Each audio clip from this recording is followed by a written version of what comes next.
Salam sejahtera untuk kita semua. Pelajaran Sekolah Sahabat dengan tema utama pada hari-hari terakhir ini, pekabaran Kitab Ibrani. Pelajaran kedua, pekabaran Kitab Ibrani. Minggu 2 Januari, Yesus adalah Raja kita. Poin utama dari Kitab Ibrani adalah bahwa Yesuslah penguasa yang duduk di sebelah kanan Bapa. Sebagai Allah, Yesus selalu menjadi penguasa alam semesta. Tetapi ketika Adam dan Hawa berdosa, iblis menjadi penguasa dunia ini. Yesus bagaimanapun datang dan mengalahkan iblis di kayu salib, memulihkan hak untuk memerintah mereka yang menerima Dia sebagai juru selamat mereka. Dua pasal pertama dari kitab Ibrani berfokus terutama pada pengukuhan Yesus sebagai Raja. Bacalah Ibrani 1 ayat 5-14. Apa yang terjadi di sini? Ayat-ayat ini disusun dalam 3 bagian. Setiap bagian memperkenalkan aspek upacara penobatan Sang Anak.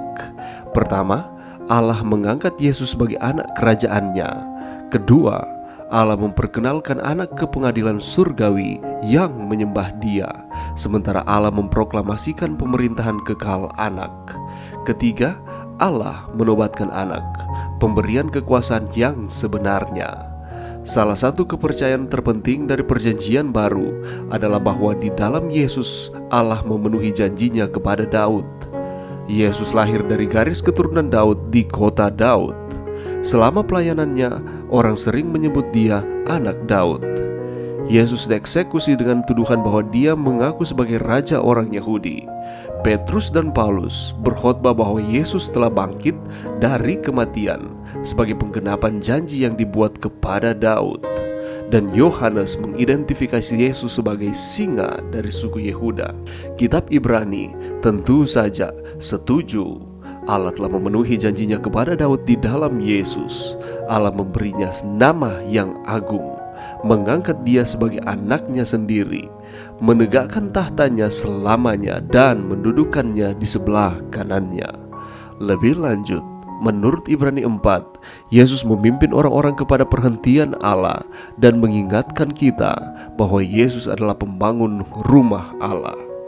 Yesus kemudian adalah penguasa sah yang terlibat dalam perang dengan iblis, si perampas, untuk kesetiaan kita.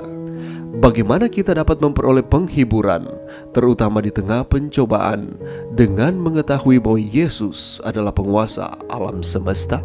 Pelajaran yang bisa kita dapatkan pada saat ini, penulis kitab Ibrani mengajak para pembaca untuk mengenal lagi siapa Yesus secara lebih mendalam. Menurut Anda, siapakah Kristus?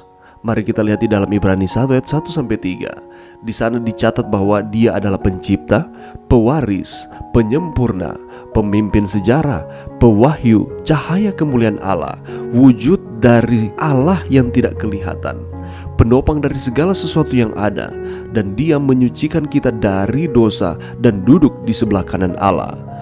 Bahkan di dalam ayatnya yang keempat, di sana dicatat bahwa Ia jauh lebih tinggi daripada malaikat-malaikat, dan nama yang dikaruniakan kepadanya jauh lebih indah daripada nama para malaikat. Dan di ayatnya yang ke-8, di sana dicatat bahwa tahta-Mu ya Allah tetap untuk seterusnya dan selamanya, dan tongkat kerajaan-Mu adalah tongkat kebenaran.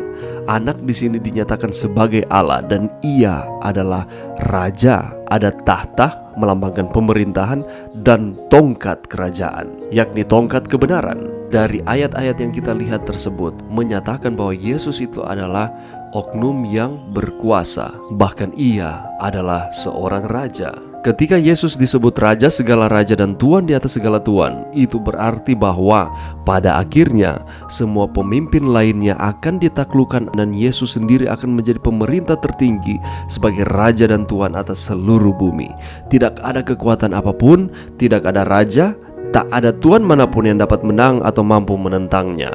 Itulah sebabnya oleh karena Yesus adalah Raja kita, patutlah Ia disembah dan dihormati oleh kita manusia sebagai makhluk ciptaannya. Sebagaimana malaikat adalah makhluk kudus di sorga, tetapi mereka juga menyembah Allah, demikian pula dengan kita. Sepatutnya kita menghormati, menghargai, menyembah Tuhan di dalam kehidupan kita, karena Allah lah sebagai penopang kita, pemberi kehidupan kita, yang terus memperhatikan saudara dan saya. Dan jangan pernah lupa bahwa Ia adalah Raja di atas segala raja.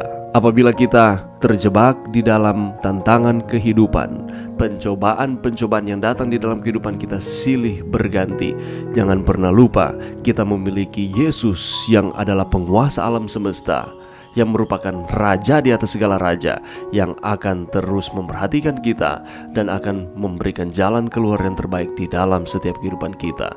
Tidakkah kita percaya terhadap janji-janjinya? Mari berdoa. Terima kasih Tuhan atas firman-Mu pada saat ini. Bantu kami Tuhan untuk kami terus mengingat di dalam pikiran kami bahwa kami memiliki Allah, kami memiliki Yesus Kristus sebagai Raja di atas segala raja, yang akan terus bersama-sama dengan kami dan tidak akan pernah meninggalkan kami di tengah-tengah tantangan kehidupan kami. Bantu kami Tuhan untuk kami terus beriman, dan kami yakin kami akan terus menjadi pemenang di dalam Tuhan. Ini doa kami di dalam nama Yesus. Amin.